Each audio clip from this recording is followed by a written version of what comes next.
tardes. Les damos la bienvenida a la edición central de MBD Noticias con 22 grados a esta hora en la capital del país, Martín. Y en ascenso, según dicen los pronósticos. Pero no me quiero adelantar. Primero saludo, espero que anden bien. Aquí estamos con una hora de información por delante y agenda de información de arranque política y ambiental. Exacto. El Ministerio de Ambiente recomendó rechazar la solicitud privada de desarrollar un megaproyecto inmobiliario en Punta Ballena, en el departamento de Maldonado, por considerar que su concreción generará afectaciones irreversibles sobre la diversidad biológica y el ecosistema terrestre, dada la extensión y magnitud de la iniciativa. Así lo indica, digamos, específicamente un informe del área de evaluación de impacto ambiental de la cartera, que a su vez denegó la autorización ambiental previa. El documento técnico establece que el proyecto, que implica la construcción de 29 edificios de 4 niveles y su infraestructura asociada, no es compatible, textuales palabras, con la normativa de ordenamiento territorial aplicable. Bueno, tendremos el desarrollo de esta información que surgió esta tarde, pero además hay mucho más. Aquí está la muestra. Vamos con los títulos.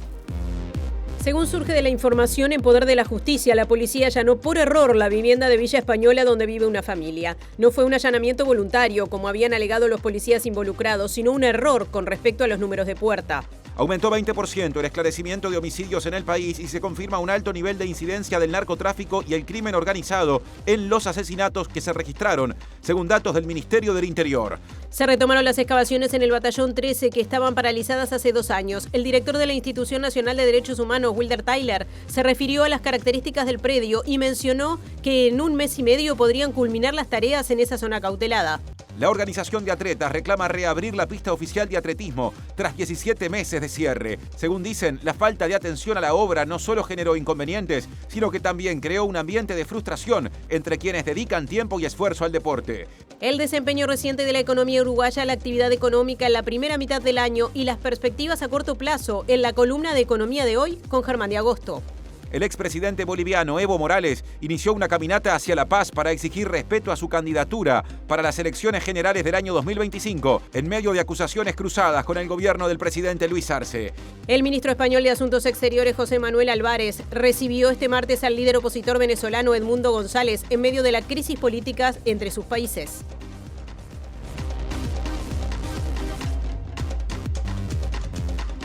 Recuerden que también estamos en vivo en la web de TV Ciudad, tvciudad.uy, en la transmisión a través del canal de TV Ciudad en YouTube y, por supuesto, mediante Uniradio 107.7 de FM en Montevideo y el área metropolitana, radio de la Universidad de la República, que en la web es uniradio.edu.uy. Sigue Natalia porque están los móviles.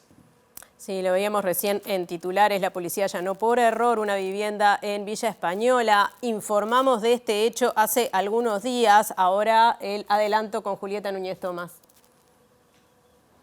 Así es, Natalia, sucede que hay información nueva vinculada a este allanamiento en documentos que se presentaron ante la justicia. Se puede ver y se puede confirmar que lo que sucedió en este caso no fue un allanamiento voluntario en la vivienda, sino la equivocación en los números de puerta por parte de la policía. Vamos a estar en unos minutos nada más escuchando el testimonio de la mujer que fue víctima de este allanamiento por equivocación y también del abogado que la está defendiendo y que nos va a comentar cuáles son los delitos que se le pueden imputar a los policías que cometieron el error.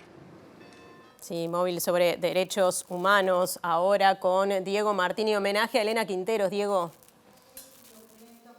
Natalia, Martín, ¿qué tal? Buenas tardes para todas y todos. Así es, un homenaje que se realiza por parte de la Secretaría de Derechos Humanos del PIT-CNT a la maestra Elena Quinteros, así que en un rato ampliamos desde acá.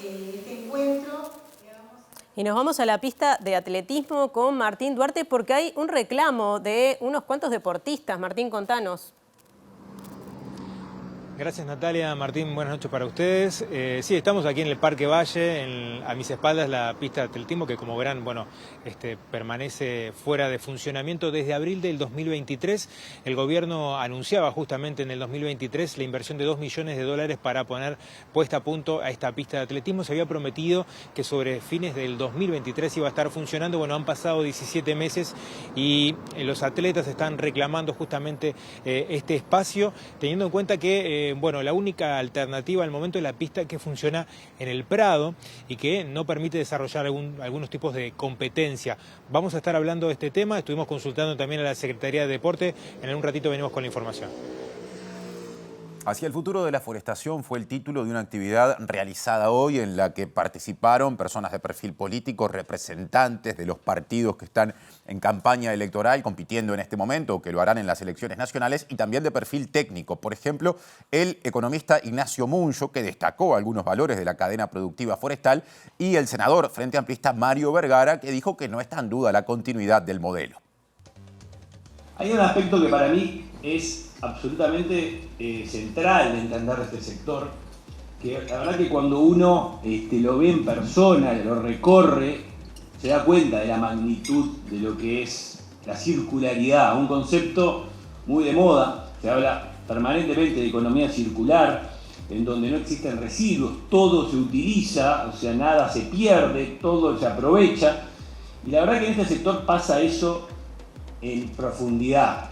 Las políticas públicas tienen que ser el marco de incentivar, de estimular, o sea, de generar reglas de juego que estimulen, pero sobre la base de que la mejor forma es ir levantando obstáculos innecesarios, levantando obstáculos que se pueden evitar. Antel. Renova tu plan de fibra con un 50% de descuento por 3 meses y muchos más beneficios. Un procedimiento policial días atrás generó controversia y derivaciones. Profundiza en el tema que presentó hace un ratito Julieta Núñez Tomás. Así es, Martín, vamos a comenzar compartiendo el audio de la víctima de este allanamiento por error, que relata cómo fue la experiencia y cuáles son las diferencias que hay entre la experiencia que ella vivió y la información que presentó el Ministerio del Interior, en particular los policías que cometieron este allanamiento por error, en particular vinculado a algunas diferencias que en esta instancia de la información que se le presentó a la justicia queda en evidencia que fue un error cometido por la policía. Comenzamos con eso y luego continuamos. Eran las 5:15 cuando ellos entraron, están mal, o sea, las 2 horas están mal. Las 5:15 cuando ellos entraron porque yo justo salía a buscar al Benja al fútbol, ¿tá? Ellos no entraron voluntariamente como que yo los dejé pasar, ellos me tiraron al piso y después, en el momento que yo, todo el aturdimiento que yo les pedía por favor para ir a buscar al Benja, me hicieron firmar esa orden que era ilegible porque estaba todo tapado, todo lo que decía estaba tapado, o sea, no sé ni lo que firmé, con el nerviosismo del momento en el apuro, no sé ni lo que firmé, supongo que una orden de allanamiento, porque fue lo que ellos me dijeron que era, me dijeron que estaban buscando armas y drogas.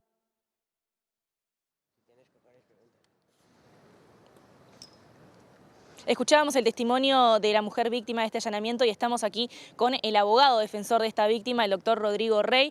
En primera instancia, Rodrigo, hay nueva información que ustedes pudieron recoger de la evidencia. ¿Qué es lo que dice en particular esto?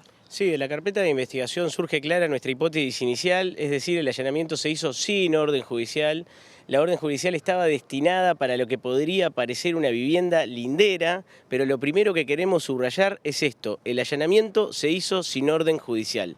Lo segundo, que es ya un terreno un poco más complejo, es que aparece también en la carpeta de investigación un acta de autorización que firma nuestra clienta, que por supuesto lo hace en un contexto de absoluta coacción, ¿no? Es decir, ella firma un acta de autorización luego de haber sido apuntada, arrojada al piso, en el momento que iba a buscar a sus hijos a la escuela. Lo que sí resulta irreparable desde el punto de vista incluso de la versión del Ministerio del Interior es que la fecha y la hora del acta de autorización es posterior al ingreso de la policía indebidamente y sin orden judicial a esa vivienda. Es decir, ese descuido que pretendía documentalmente de alguna forma blanquear o legitimar la intervención policial quedó hasta con fecha posterior. Y justamente, ¿cuál es el concepto de autorización? Que se otorgue de forma previa al ingreso de la policía. Bueno, hasta en eso hay un defecto de investigación. ¿Cuál es la instancia judicial en la que se encuentran? ¿Qué es lo que puede llegar a pasar y sobre todo qué delitos se le pueden imputar a estos policías? Sí, inicialmente la Fiscalía de Delitos Económicos y Complejos archivó la denuncia por el delito de hurto, continúa investigando la denuncia por el delito de abuso de funciones y otro tipo de delitos cometidos desde la administración pública, pero lo que nosotros vamos a solicitar son nuevas diligencias, porque si bien la hipótesis de hurto es lateral, no es menos importante señalar que la casa de personas honestas, de trabajadores honestos, en los que se resguardaban ahorros, fue indebidamente allanada por la policía sin orden judicial, legitimada con un acta postdatada a la hora, y que todo eso además tiene esa frutilla de la torta que le robaron los ahorros del último año, y también vamos a perseguir que eso quede acreditado en la carpeta de investigación. Esta situación se da en un contexto de discusión pública con respecto a los allanamientos, en particular los allanamientos nocturnos. ¿Qué es lo que dice de esta herramienta el que haya sucedido este acto? Y que el allanamiento es una medida de prueba seria. El medio probatorio no puede ser el mensaje, metodológicamente tiene que ser muy rigurosa, porque si no puede generar un efecto boomerang. Incluso las investigaciones que se estaban realizando en las fincas aledañas pueden adolecer de alguna nulidad procesal si se mezcló material de incautación que se pudo haber retirado de la casa de nuestra clienta. Entonces, en estos temas hay que ser serios. El medio probatorio no es medio de intimidación. Ese es el mensaje principal. ¿Y qué es ahora las próximas instancias que se pueden llegar a dar, sobre todo con respecto a la víctima y a su familia? ¿En qué lugar quedan? ¿Qué plantea el Ministerio de Interior en ese sentido? Sí, nosotros vamos a solicitar la ampliación de un conjunto de medidas de diligencias, entre ellas la declaración de la principal damnificada, que creo que ustedes la estaban escuchando, porque el relato es realmente traumático. Una persona que está apuntada sola en su casa por policías que le obligan a tirarse al piso, que entran armadas a su casa, nunca puede decir que no. Ahí está la magia del consentimiento, de los allanamientos voluntarios. Y uno se pregunta, ¿qué pasa si ese consentimiento tratan de obtenerlo en la noche, sin orden judicial, ¿no? Bueno, es terrible. Muchas gracias, Rodrigo. No, por favor, gracias. Es el abogado defensor de la víctima. Este tema va a continuar como escuchábamos, y también hay otros temas que están alrededor de esta herramienta de allanamientos que está siendo cuestionada. Presentó Antel. Renová tu plan de fibra con un 50% de descuento por 3 meses y muchos más beneficios.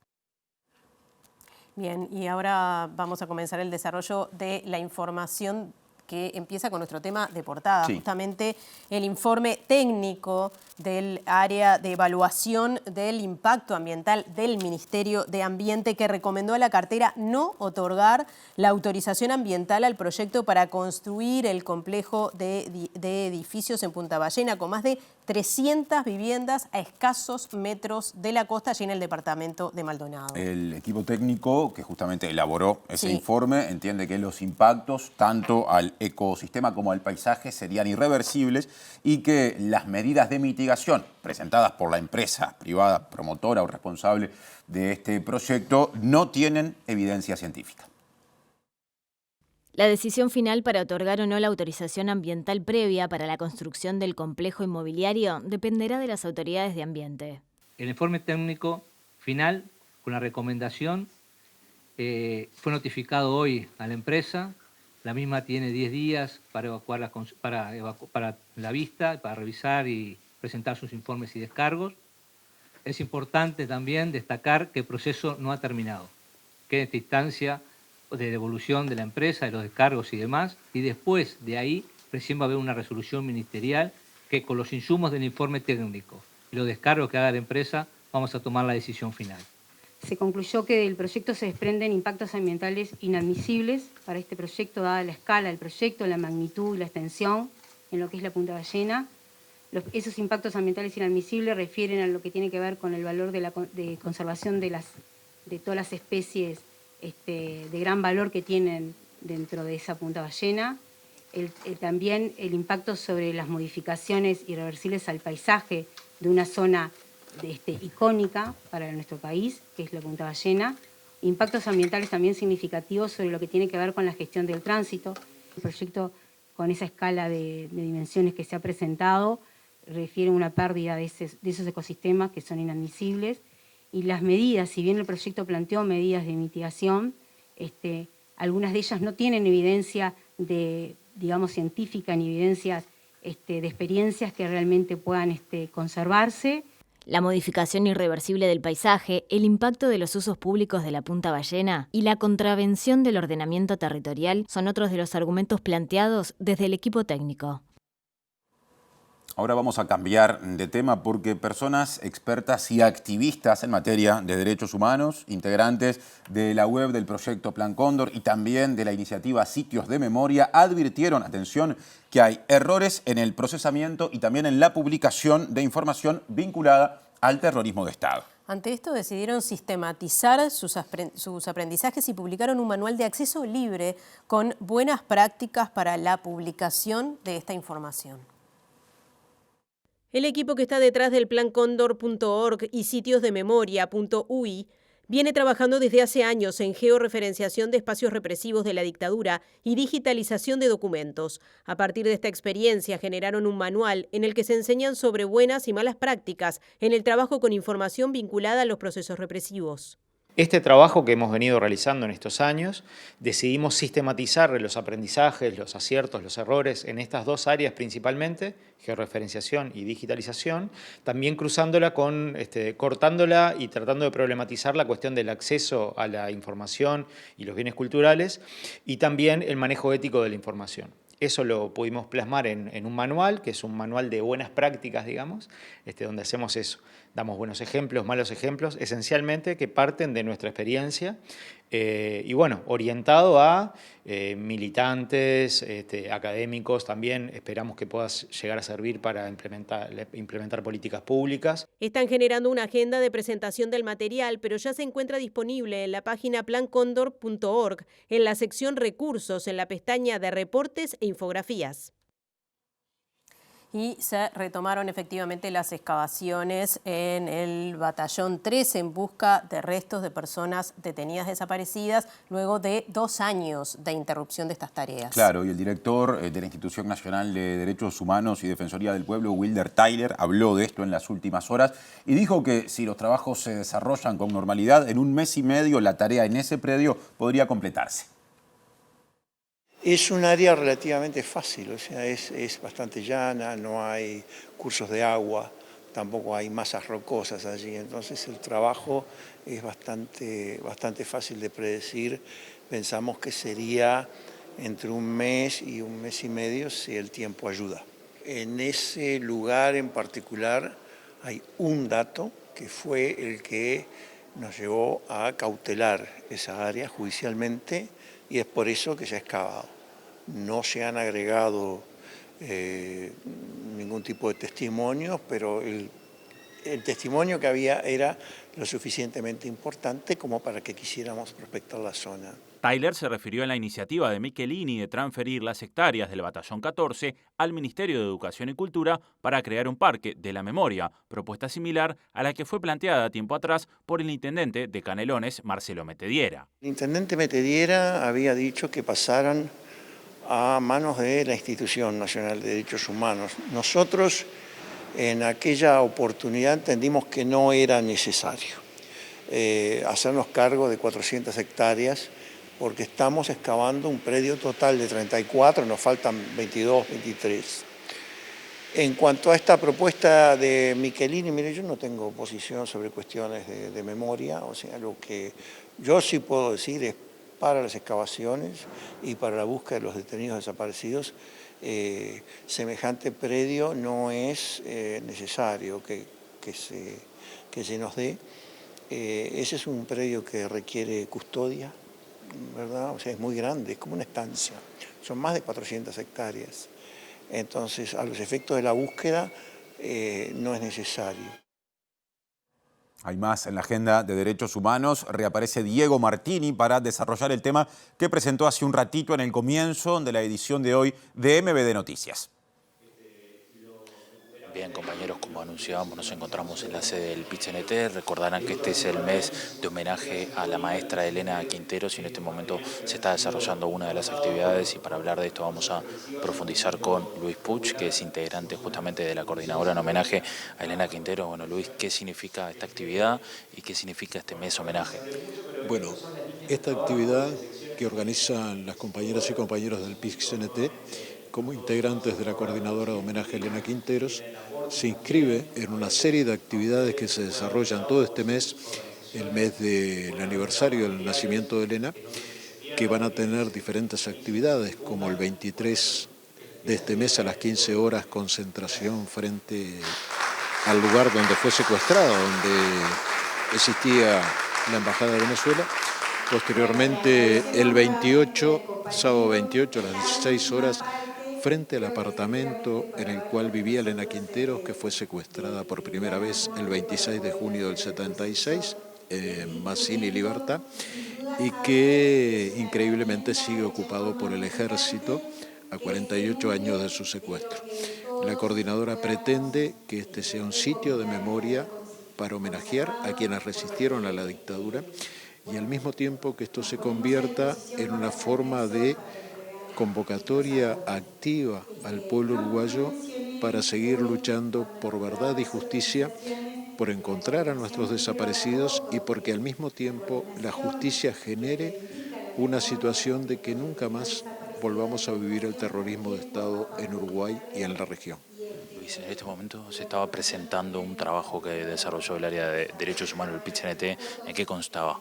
Bueno, este es un trabajo que realiza Sitios de la Memoria, un trabajo en el cual han incorporado en Internet la historia de cada uno de nuestros compañeros y compañeras detenidos desaparecidos, y cualquier persona puede ingresar a ese sitio. Ahora el compañero Rodrigo estaba explicando esa situación, para ver todas las circunstancias de la vida, de la militancia, de la lucha, de su contribución a la lucha por la democracia de cada uno de sus compañeros que sufrieron el terrorismo de Estado, y en este caso estaba explicando las distintas formas de poder acceder a ese sitio y encontrar, por ejemplo, todo lo que fue la trayectoria de Elena, su participación en las misiones sociopedagógicas, la resistencia a la dictadura, lo que generó su secuestro, como la ruptura de relaciones con Venezuela, y en definitiva cómo se ha convertido en un símbolo y en una referente por la lucha por verdad y justicia. En todo eso está enmarcado la coordinadora y convocamos al pueblo uruguayo a hacerse presente en todas las actividades. Muchas gracias, Luis. Muchas gracias a ustedes. Bien, en estos momentos entonces, como anunciábamos, compañeros, ya terminó esa presentación y ahora lo que se está haciendo es una ronda de comentarios. Muchas gracias, Diego y equipo. Cambiamos de tema, volvemos a estudios, porque según datos del Departamento de Homicidios del Ministerio del Interior, que cumplió un año en funcionamiento, Exacto, aumentó 20% el esclarecimiento justamente de las muertes generadas por esa vía o de esa forma, de los asesinatos. Además, se constata un alto nivel de incidencia del narcotráfico y el crimen organizado en estas muertes. Hace un año atrás veníamos pensando en un cambio de estrategia, de táctica en lo que refiere a la investigación de los homicidios en todo el territorio nacional.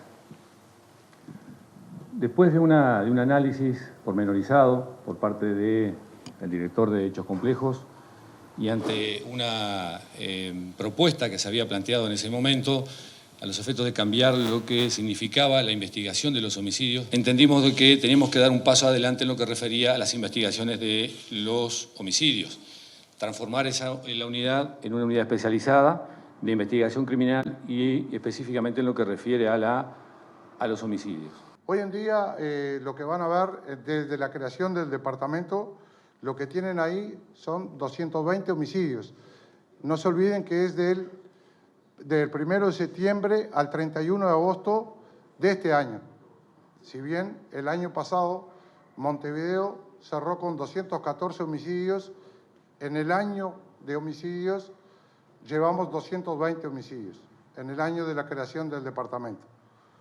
Tenemos un porcentaje de esclarecimiento alrededor de un 56,8%, 125 homicidios aproximadamente aclarados. Otro asunto. El diputado nacionalista Martín Lema presentó un reclamo a la Intendencia de Montevideo para que deje de funcionar una planta de residuos ubicada en Punta Carretas, donde motocarros arrojan basura que recogen de contenedores. Y según Lema, esto genera riesgo medioambiental. Esto hace que vayan motocarros, que no es una culpa de ellos, sino que es el lugar donde seguramente se les indique para ir, a trasladar los residuos. Al no tener el resguardo, lo que sucede es, primero, que cuando, por ejemplo, llueve o cuando hay líquidos en esos residuos, puede haber riesgo de contaminación del suelo.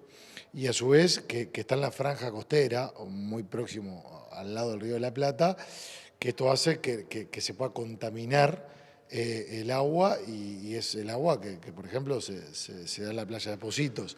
Entonces, ante esta circunstancia, donde hay un problema de recolección muy importante a nivel general, pero que en este caso hay un riesgo de contaminación ambiental y que puede generar riesgo para la salud de las personas, lo que hicimos nosotros es presentar una solicitud para que el intendente cuanto antes tome cartas en el asunto y evite lo que puedan llegar a ser riesgos mayores. Y nos quedamos nomás en el Parlamento porque la diputada Frente Amplista Ana Olivera, quien preside la Cámara de Representantes, destacó, valoró el trabajo parlamentario realizado a lo largo de este año, ya que el domingo terminó el periodo ordinario de sesiones, justamente. Y valoró el tiempo dedicado al estudio de los temas, incluso en iniciativas que su partido no votó o que no avanzaron, y lamentó que no se haya aprobado el proyecto de ley de eutanasia en el Senado. Ese es un proyecto que hubiera sido muy importante, bueno, por lo que significa y porque logramos que se entendiera que no estábamos contraponiendo cosas. Hubo otros proyectos de ley que tuvieron muchísimo estudio y muchísimo trabajo y muchísimas idas y vueltas, que no comparto, pero quiero hablar del trabajo que hubo detrás, que fue el proyecto de la Ley de Medios. Hay otros proyectos que quedaron a mitad de camino del propio gobierno, en el que trabajó otra gente, como el proyecto vinculado con las personas privadas de libertad mayores de 65 años.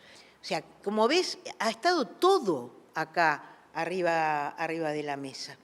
Y creo que una ley en la que se trabajó más de 2 años en la comisión, que se creó dentro de la Comisión de Población y Desarrollo un equipo con los asesores de la coalición y de la oposición para ayudar al día que se reunía la comisión, fue la ley vinculada con la primera infancia. Hay otras leyes que se trabajaron en comisiones y que cuando vinieron al Pleno no salieron y es como si no hubieran existido. Y doy 2 casos. Una, la universidad virtual, que o sea, no pasó a tratarse, ¿verdad? Y la de medición de los productos que se ponen a la venta, que también no tuvo los votos para su tratamiento. O sea, que hubo un trabajo en comisiones, pero después eso no culminó en la aprobación de una ley. Y la candidata Frente Amplista a la vicepresidencia, Carolina Acose, defendió su capacidad de trabajar en equipo. Esto lo dijo en respuesta a Pedro Bordaberry, quien se postula al Senado por el Partido Colorado y horas antes había puesto en duda la capacidad de Acose de desarrollar la tarea de articulación parlamentaria propia de quienes ocupan la vicepresidencia de la República. Tengo una trayectoria en la cual he gestionado. En la gestión es una visión antigua y diría bastante retrógrada, pensar que la gestión es ordenar. Uno no da órdenes cuando quiere gestionar y gestiona bien.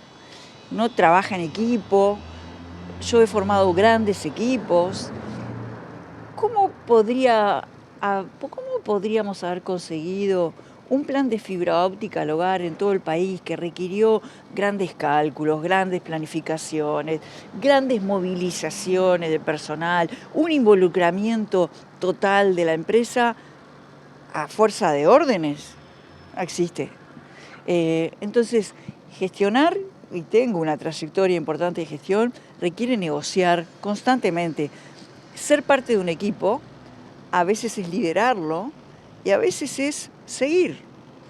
Y yo, liderando equipos, sé seguir. Entonces, yo creo que mi trayectoria habla por sí misma. Cosa el fin de semana. De cualquier manera, estoy acostumbrada como mujer a tener que rendir examen todo el tiempo, así que no me extraña tener que estar explicando esto. Es tiempo del móvil que encabeza Martín Duarte, que presentó más temprano el asunto que se trae desde el Parque Valle en Montevideo.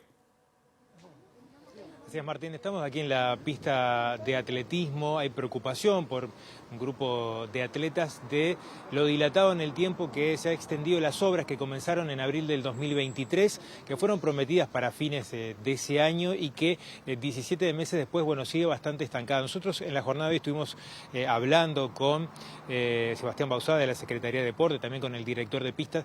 Ellos señalan que, bueno, la obra está en manos del Ministerio de Transporte y Obras Públicas, decías que se ha dilatado porque en estos momentos la empresa contratada está justamente en una obra en la Ruta 8 y bueno, ha dilatado los tiempos, hay preocupación de los atletas. Estamos con Juan Pablo Pedemonte, que es un poco vocero y convocante también en la jornada de hoy. Juan Pablo, viene preocupando este tema, realizaron esta convocatoria a los atletas por lo dilatado de la obra que decíamos, comenzó en abril del 2023, ¿verdad? Sí, correctamente, sí, tal cual. Bueno, básicamente nos congregamos el colectivo, la comunidad, o diría una fracción de todos los atletas, como para hacer básicamente un llamado de atención a las autoridades o a quien corresponda, por lo que entendemos que es una demora excesiva, yo diría alarmante, para ser franco, de lo que son los tiempos de ejecución de la obra. Tú bien lo decías en la introducción, una obra que fue prometida para el ejercicio del 2023, empezó en abril. Llevamos 17 meses, casi que está por finalizar el 2024 y bueno, creo que no hay dato más fehaciente que el que está a mis espaldas, la obra misma. Cualquier palabra que diga en realidad siempre va a ser más chica que lo que ustedes pueden venir a ver una mañana de luz acá. No se ha hecho la carpeta de la pista, se ha avanzado con la iluminación, sí es cierto. También decirte que acá no hay bandera política, nosotros venimos, ya lo ves, es un reclamo muy pacífico, muy en buenos términos. No hay, de hecho, en realidad creemos que es muy loable que esta administración, que hayan gestionado, digamos, una obra de esta magnitud, porque hay que ser claro que tampoco en administraciones pasadas se había hecho una reforma de tal magnitud, pero bueno, entendemos que también la indulgencia tiene una medida en cualquier ser humano y bueno, siendo con la analogía, los vasos de la tolerancia ya se han visto desbordados. Y hablamos que alrededor de 500 atletas aproximadamente utilizan la pista, pero además están los colegios, los árbitros. ¿Hay algunas otras alternativas hoy? Está la pista del Prado, pero ¿en qué condiciones también, ¿no? Teniendo en cuenta que, bueno, si bien está suspendida la actividad acá, hay donde canalizar también el deporte por parte de los atletas. Sí, por supuesto. Lo que creemos es que las condiciones de la pista del Prado no son dignas por varios factores. Primero, estamos hablando de una pista que tiene menos carriles, entonces eso hace que se congregue, digamos, que estamos en condiciones a veces, no quiero decir de hacinamiento, pero sí es más complicado entrenar. Las condiciones higiénicas son malas porque francamente no hay un vestuario, tienen un contenedor para cambiarse indistintamente hombres y mujeres, entonces te imaginarás una persona que de repente tiene que ir en un medio de transporte público, llegar a la pista y volverse todo sudado a la casa, tomándose el mismo medio de transporte, no es una situación que gratifique a la hora de hacer un entrenamiento. ¿Han pedido algún tipo de respuesta, ya sea el director aquí de la pista, la propia Secretaría de Deporte, por los tiempos? ¿Han tenido algún tipo de devolución? En realidad, francamente, no. O sea, hemos tratado de levantar voces como sea, pero siempre todo se dilata, no hay ningún dato certero, no hay ninguna fecha certera. Nos dicen que va a estar... Bueno, a ver, otra cosa que es importante, ya hay actividad marcada en la pista, había torneos marcados que se están suspendiendo. A comienzos del año que viene va a empezar el campeonato sudamericano sub-20, que lo van a hacer acá, si mal no tengo entendido. Y al ritmo que viene la obra, francamente no creo que esté lista. Estamos hablando de una obra que ustedes lo van a poder ver si lo registran, que yo creo que tendría que ser muy generoso decir que ya está el 50% de la obra hecha. En tiempos electorales obviamente surgen muchos temas de campaña y uno piensa en el deporte por un lado y en la salud por el otro. En el deporte, cuando a veces se les exigen a los atletas uruguayos resultados, ¿no?, a nivel de competencias internacionales, y ni que hablar lo de la salud. Me parece que es una reflexión quizás para cerrar también interesante del porqué, del motivo también de esta movida, ¿no? Exactamente. Yo creo que todo el país se vanagloria cuando ve a algún atleta uruguayo que consigue algún logro, pero la verdad que están muy en orfandad, muy desamparados. Esto que empieza a ser capaz que un primer reclamo por la pista, ojalá que pueda seguir para que nosotros podamos extender un poco nuestros derechos, porque sentimos que la situación de orfandad es bastante generalizada para todo atleta. Y bueno, sí, consideramos que también un país que se jacte de cuidar la salud de su pueblo, de sus habitantes, debería tomar al deporte con otra atención. Juan Pablo, gracias por estos minutos. Vamos a seguir, obviamente, el tema. Nos hemos contactado, como le decíamos, con las autoridades del Ministerio y de la Secretaría de Puerto para poder seguir el tema. Sigan ustedes por allí.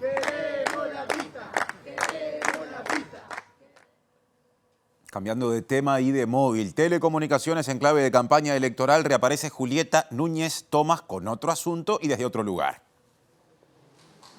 Así es, Martín, nos encontramos en la Huella de Sereni, la sede del Partido Frente Amplio. Aquí en minutos nada más va a comenzar un evento organizado por trabajadores de las telecomunicaciones que son frente amplistas, y este evento va a versar justamente sobre el rol de Antel y la ley de medios en un eventual gobierno frente amplista. Va a participar de este evento la candidata a vicepresidenta Carolina Cos. Estamos con, en esta instancia, Jimena Larravide, Larramendi, perdón, que es trabajadora de Antel y frente amplista.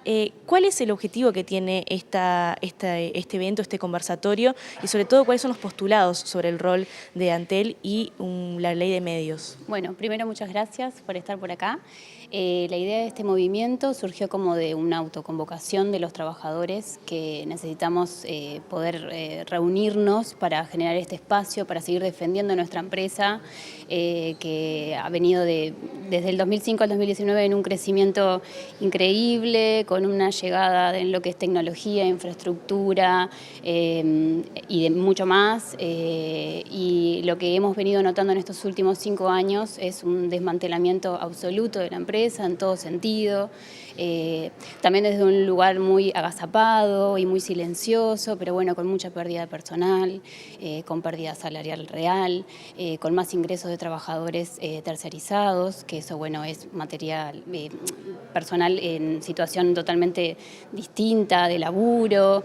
La idea de este movimiento es esto, poder reunirnos, poder estar atentos y velar por nuestra empresa, que es la empresa de todos los uruguayos, que es una empresa que da tanto a rentas generales, con lo que eso implica para la salud, para la educación, etcétera, etcétera. Y la idea de hoy era poder lanzar de cara a la campaña este movimiento para poder acompañar a la fórmula que nosotros creemos que es la mejor opción para nuestro país, que es Yamandú y Carolina, para poder militar, acompañar y también poder velar porque se cumplan todas las cuestiones programáticas que tiene el gobierno del Frente Amplio pensado para Antel. La idea es proponerle a esta fórmula que en caso de que asuma el gobierno derogue la ley de medios que se aprobó en este gobierno, que haga modificaciones. ¿Qué es puntualmente lo que se va a conversar con respecto a esta ley? Bueno, en realidad con respecto a esta ley sabemos que todo va a ser bastante complejo porque hay muchos intereses de por medio, pero sí estamos convencidos que no es negocio para Antel, que en realidad se están utilizando recursos que Antel invirtió muchísimo dinero para que cableoperadores se llenen los bolsillos y no es una forma justa de mercado. Entonces no estamos de acuerdo con la ley de medio, pero estamos dispuestos a poder trabajar con el futuro gobierno frente amplista de cara a pensar qué es lo mejor para Antel, qué es lo mejor para la sociedad con respecto a la ley de medios y poder pensar juntos cuál es la salida a todo esto, ¿no? Perfecto, muchas gracias. Bueno, que anden bien. Son preocupaciones que surgen en la campaña electoral que da para todo. Las telecomunicaciones están presentes también en este debate.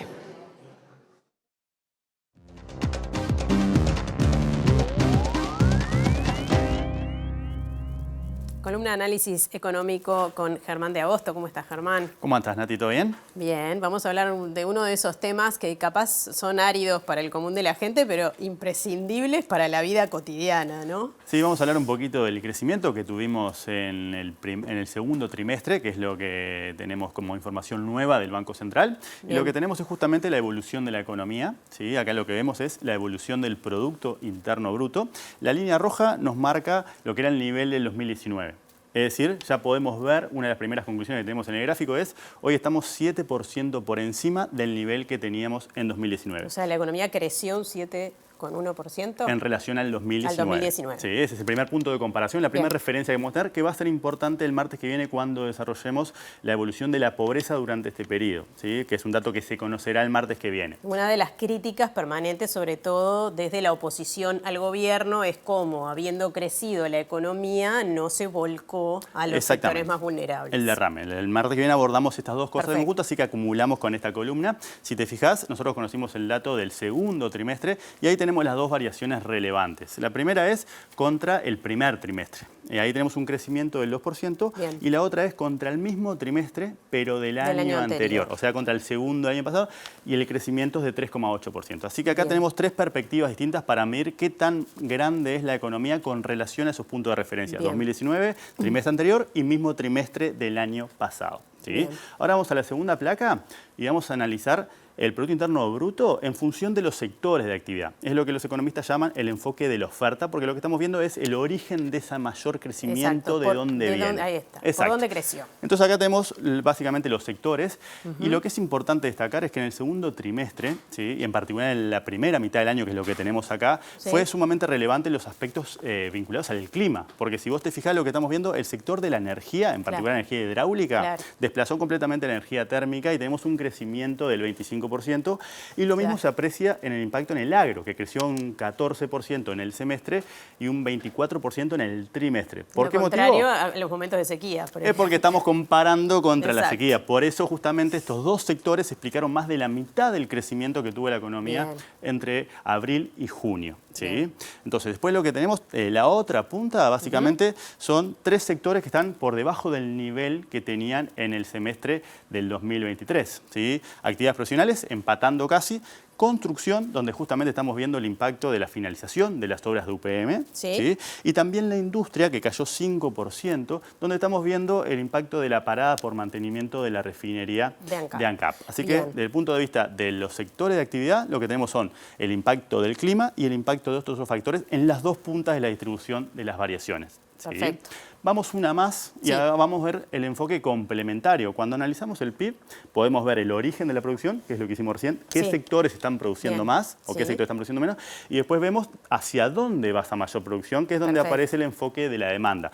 Va hacia los hogares, y ahí es cuando hablamos del consumo de las familias, va hacia el gasto del gobierno, ¿sí? O hacia el resto del mundo. Entonces lo que tenemos acá es lo mismo, ¿sí? El PIB creció 2,2% entre el primer semestre de este año, es decir, los primeros 6 meses y los primeros 6 meses del año anterior, y tenemos justamente, fíjate lo que es las exportaciones, con un crecimiento del 10%, donde tenemos soja, de vuelta es como la contracara de la sequía, lo que veíamos en el agro, lo Exacto. estamos viendo porque son las dos caras de la misma moneda. Perfecto. Tenemos más energía eléctrica, porque justamente tuvimos mucho más lluvia. ¿sí? Bien. Y de alguna manera tenemos una mejora relevante de eso. En el consumo público, que creció 1,6%, lo más relevante es la mayor cantidad de horas de educación, de clase. Entonces tenemos un gasto mayor en lo que tiene que ver con la educación, asociado a la semana de turismo, que cayó en un trimestre el año pasado Bien. y en otro eso hace que haya habido más Servicio horas de turístico. clase este año. Ah, Es un bien. efecto estacional. ¿sí? Perfecto. El consumo privado, que viene evolucionando de forma muy magra, ¿sí? Está apenas 1,3% por encima del nivel que tenía hace un año. Claro. La inversión, que de vuelta recoge lo mismo que la construcción, es decir, la finalización de las obras de UPM, y las importaciones, que recoge que estamos importando menos energía eléctrica, porque ya no estamos en sequía, Bien. de hecho estamos exportando, ¿sí? Y también hay un gasto menor de los uruguayos en Argentina, dado que ya no es tan conveniente Perfecto. como era, ¿no? Cuando nosotros viajamos y gastamos allá, eso para el Banco Central es justamente una importación. Y lo mismo cuando vienen de allá, es una exportación. Perfecto. ¿sí? Así que acá tenemos la otra cara de la moneda. Bien. Y nos queda finalizar con lo que son las perspectivas, cómo quedan las perspectivas a la luz de este último dato. ¿sí? Ujú. En verde tenemos lo que ya sabemos. ¿sí? Sí. Fíjate, el crecimiento de 2023 fue muy poquito, una economía estancada. En celeste tenemos las proyecciones de los analistas, que son las que releva el Banco Central mes a Bien. mes. Y en naranja tenemos las proyecciones del gobierno, que están contenidas en la rendición de cuentas. Bien. Para este año, los analistas dan un crecimiento de 3,3%, es decir, la economía aceleraría, mejoraría el rendimiento en relación a lo que ya vimos, pero moderaría su ritmo de expansión hacia 2025 y Hacia el año que 2026 de apenas viene. 2,5%. Bien. Y cuando vamos al gobierno tenemos un poquito más de pesimismo para este año, ¿sí? Pero si te fijas, en 2025 y 2026 hay un poquito más de optimismo, si se quiere, dado que esperan un crecimiento mayor del que esperan los analistas, ¿sí? Todavía falta conocer un año de información, pero hoy por hoy tenemos eso que justamente nos va a servir para también anclar la evolución de la pobreza cuando tengamos el martes que viene los datos correspondientes al mismo periodo que analizamos hoy. Por eso nos enfocamos en el semestre. Sí, perfecto. Y también veremos cuánto se puede cumplir con un cambio de gobierno, ¿no? Y con políticas o macroeconómicas. Exactamente, ¿no? Como de alguna manera manera traducís ese crecimiento en una mejora del bienestar de la población. Eso para más adelante seguro, Germán. Muchas gracias. Hasta la semana que viene. Nos vemos el martes, Nati. Y nos vamos a una pausa. Volvemos enseguida. Segundo bloque de la edición central de MBD Noticias en TV Ciudad. Les contamos que la Asociación Uruguaya de Fútbol fue condenada a pagarle casi $150.000 al ex jefe de prensa de la selección, Matías Faral, tras un fallo posterior a una denuncia por malos tratos. Además, por más que este es otro tema, también está vinculado a la AUF, la Fiscalía va a citar a personas integrantes de la Comisión Fiscal de la Asociación Uruguaya de Fútbol, precisamente por presuntas irregularidades en la administración de fondos otorgados por la Confederación Sudamericana de Fútbol. La denuncia había sido presentada por el ex jefe de prensa de la selección uruguaya de fútbol, Matías Faral, quien venía trabajando en la AUF desde 2002. Faral fue desvinculado en mayo de 2023 por ser considerado sobrecalificado para el cargo. Había estado como encargado del área de prensa de la selección tras contar con el visto bueno del ex técnico Oscar Washington Tavares. Desde su salida, ese cargo quedó vacante. Tras su desvinculación, que fue posterior al despido de Tavares, Faral demandó a la AUF por malos tratos, hostigamiento y autoritarismo. El reclamo realizado llegó a los 21 millones de pesos y la justicia condenó a la asociación a pagar 4 millones más el 20% por rubros salariales y perjuicios y 10% por concepto de multa legal, lo que asciende a 6 millones de pesos, unos $146.000. Ahora las dos partes tienen el derecho de interponer un recurso de apelación en los próximos 10 días y pasar a un tribunal superior. El fallo desestimó que la AUF deba pagar otros 15 millones de pesos por diferencias de categoría, por descansos semanales, por despido abusivo y otros reclamos. En la sentencia se marca que Faral se sintió perseguido, que le modificaron sus tareas y que quedó en una posición más reducida. Se señala que el actual encargado de marketing, Marcos Méndez, tuvo malos tratos hacia el funcionariado y por este motivo tuvo diferencias con Faral. En la demanda se habla de arrogancia, de estrato personal y que Méndez suplía la falta de preparación con autoritarismo. Entre otras cosas, se menciona que Méndez y otras personas jerarcas, como la gerenta Victoria Díaz y la directiva Andrea Lanfranco, amenazaban con despedir al funcionariado que estaba bajo su cargo si seguían haciéndole caso a Faral. En otro orden, esta semana se confirmó que el fiscal de Delitos Económicos y Complejos, Gilberto Rodríguez, citará en calidad de personas indagadas a integrantes de la Comisión Fiscal de la AUF por la denuncia hecha por 12 clubes por presuntas irregularidades en la administración de fondos provenientes de la Conmebol. En líneas generales, estos clubes tienen cercanías con la empresa Tenfield. Ahora cambiamos de asunto. Les contamos que el largometraje documental titulado Difícil de digerir, ese es justamente el nombre, a cargo de personas académicas e integrantes de la sociedad civil, aborda el impacto de los agroquímicos en la salud humana y en el ambiente. Entre otros aportes incluye el testimonio de Julio de los Santos, ex trabajador arrocero, que padece secuelas debido a las sustancias empleadas en la producción agrícola y presentó una demanda ante el Sistema Interamericano de Justicia. Difícil de digerir es un documental que busca mostrar un poco la problemática del uso y abuso de los agrotóxicos en Uruguay. Y principalmente vamos a tomar 3 grandes perspectivas para tratar la temática. Por un lado son la perspectiva y relatos de trabajadores, ex trabajadores y vecinos que han visto su salud afectada por el uso de los agrotóxicos. Y en un segundo lugar la perspectiva más de la ciencia y de la academia que está investigando el tema más allá de estos relatos de cómo afectan la salud, sino cuáles son los impactos en el uso del suelo, en la vida del suelo y también en la salud en general. Y en tercer lugar, alternativas a este modelo, ¿no? Modelos, propuestas más de agroecología, gente que está haciendo huertas comunitarias, gente que también se está organizando para denunciar la temática. El documental comenzó a filmarse en 2022, con testimonios en Paysandú, Tacuarembó, y continuará filmándose en 33, Rocha y otros departamentos. Algunos adelantos pueden verse en las redes de Difícil de digerir. Presenta Mercado Agrícola de Montevideo, en el corazón de un barrio donde late la ciudad. Mercado de Historias. Mercado de Historia.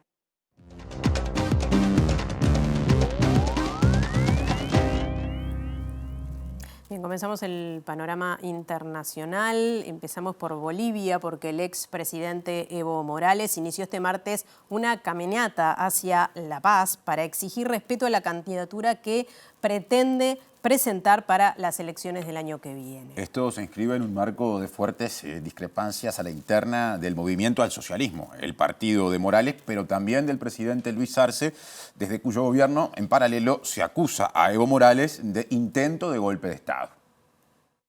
Los seguidores del expresidente Evo Morales sostienen que es una marcha para salvar a la patria ante problemas como la escasez de dólares y combustible y el encarecimiento de algunos productos básicos, para lo cual exigen a Evo presidente, al tiempo que el gobierno acusa al exmandatario y sus seguidores de intentar desestabilizar el país. La marcha se realiza en paralelo a un bloqueo de carreteras iniciado por indígenas leales a Morales en poblaciones cercanas al lago Titicaca, que exige la renuncia de Luis Arce.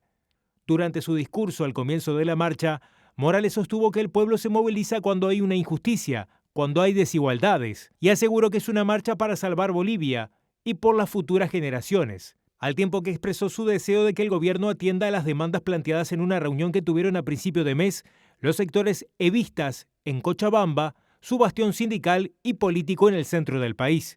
En un mensaje televisado, el presidente Luis Arce acusó el domingo a Morales de buscar acortar su mandato con la marcha y los anunciados bloqueos de caminos que, según dijo, terminarán en un intento de golpe de Estado, y afirmó que desde 2020 Evo está dedicado a preparar su propia candidatura y trabajar para que su gobierno le vaya mal, para aparecer como un salvador de Bolivia y permanecer en el poder otros 14 años más. Morales y Arce están distanciados desde fines de 2021 por diferencias en la administración del Estado que se profundizaron ante la necesidad de renovar la dirección nacional del MAS, algo en que las facciones leales a ambos no han podido ponerse de acuerdo. Presentó Mercado Agrícola de Montevideo, en el corazón de un barrio donde late la ciudad. Mercado de Historias. Mercado de Historia. Bien, otra pausa. Volvemos en breve, Martín. Claro, con más información, así que no se vayan. Mañana un día similar al de hoy, pero ojo con el jueves, porque hay anuncio de tormentas fuertes, vientos, lluvias, en fin. Mañana miércoles 18 de septiembre, un día similar al de hoy, algo cubierto en algún momento del día, la mínima 12, la máxima 25. Y lo que decía recién Natalia, el jueves empezamos a pagar estos calores fuera de época, sí, porque en Montevideo y cercanías el 19 de septiembre vendrá con precipitaciones, sobre todo luego del mediodía, mínima 12 grados, máxima 24. Bien, bueno, nos vamos. Los invitamos como todos los días a quedarse en la pantalla de TV Ciudad porque ya llega la doble. Con Guido Manini Ríos, el líder de Cabildo Abierto, senador y candidato presidencial como invitado. Mañana bien temprano, más información. Hasta entonces a las 8, a las 13 y a las 18:55. Que pasen bien.